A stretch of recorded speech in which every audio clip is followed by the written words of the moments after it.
વડોદરા શહેરની નગર પ્રાથમિક શિક્ષણ સમિતિ સંચાલિત મહારાણી શાંતાદેવી પ્રાથમિક શાળામાં શાળા પ્રવેશોત્સવ અને કન્યા કેળવણી મહોત્સવનો કાર્યક્રમ ઉત્સાહભેર યોજાયો હતો। કાર્યક્રમમાં રાજ્યના નાયબ મુખ્યમંત્રી હર્ષ સંઘવી ખાસ ઉપસ્થિત રહ્યા હતા અને નવા પ્રવેશ મેળવનારા વિદ્યાર્થીઓનું સ્વાગત કરી તેમનો ઉત્સાહ વધાર્યો હતો। આ પ્રસંગે હર્ષ સંઘવીએ જણાવ્યું હતું કે આ વર્ષે 1354 જેટલા વિદ્યાર્થીઓએ ખાનગી શાળાઓ છોડીને સરકારી શાળાઓમાં પ્રવેશ મેળવ્યો છે, જે સરકારી શિક્ષણ પ્રત્યે લોકોના વધતા વિશ્વાસનું પ્રતિબિંબ છે। તેમણે શિક્ષકોને વિદ્યાર્થીઓના ઉજ્જવળ ભવિષ્ય માટે સંપૂર્ણ જવાબદારી સાથે કાર્ય કરવા અને ગુણવત્તાસભર શિક્ષણ પૂરું પાડવા અનુરોધ કર્યો હતો। નાયબ મુખ્યમંત્રીએ વાલીઓને બાળકોના શિક્ષણની સાથે તેમના સ્વાસ્થ્ય અને સ્વચ્છતા પ્રત્યે પણ ધ્યાન આપવા અપીલ કરી હતી। સાથે જ બાળકોને માત્ર શિક્ષણ જ નહીં પરંતુ ગણતર અને જીવન મૂલ્યો સાથે સર્વાંગી વિકાસ તરફ આગળ વધારવા ભાર મૂક્યો હતો।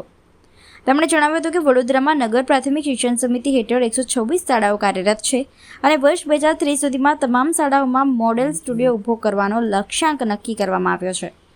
ઉપરાંત ચાલુ વર્ષે 2 કોન્સેપ્ટ શાળાઓ શરૂ કરવાની પણ યોજના હોવાનું તેમણે જણાવ્યું હતું।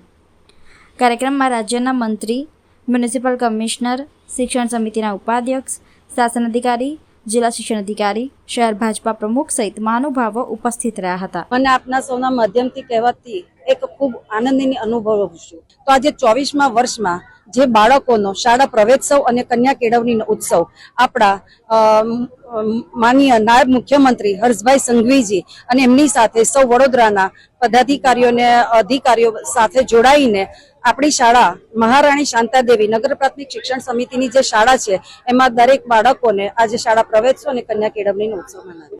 પ્રાઇવેટમાંથી કેટલાક બાળકો આપણી નગર પ્રાથમિક શિક્ષણ સમિતિમાં અત્યારે પ્રવેશ લઈ ચૂક્યા છે, કેમ કે અત્યારે પ્રાઇવેટ શાળાઓમાં દિનભર દિન જે ફીસ હોય છે ખૂબ વધતી જતી હોય છે, જ્યારે આપણી નગર પ્રાથમિક શિક્ષણ સમિતિનું બાળક આંગણવાડીથી 10 ધોરણ સુધીને ફ્રી ઓફ ચાર્જમાં ભણી શકે છે કે આપણું બાળક એક પણ રૂપિયાનો ખર્ચ કર્યા વગર એ ભણતું હોય છે। એને આવવા જવાનું હોય, જમવાનું હોય, ડ્રેસ હોય, બૂટ મોજા હોય, શૈક્ષણિક કીટ હોય, બધી જ વસ્તુ એ લોકોને આપણે એમને આપતા હોઈએ છીએ। ત્યારે આપણે અહીંયા પહેલા 6 સ્કૂલો હતી ઇંગ્લિશ મીડિયમની, અત્યારે ગત વીકમાં આપણને મંજૂરી મળી બીજી 5 સ્કૂલોની, એટલે આપણે અત્યારે 11 સ્કૂલો ઇંગ્લિશ મીડિયમની છે ને એમાં પણ ખૂબ સારી મોટી સંખ્યામાં પ્રવેશ થઈ રહ્યો છે।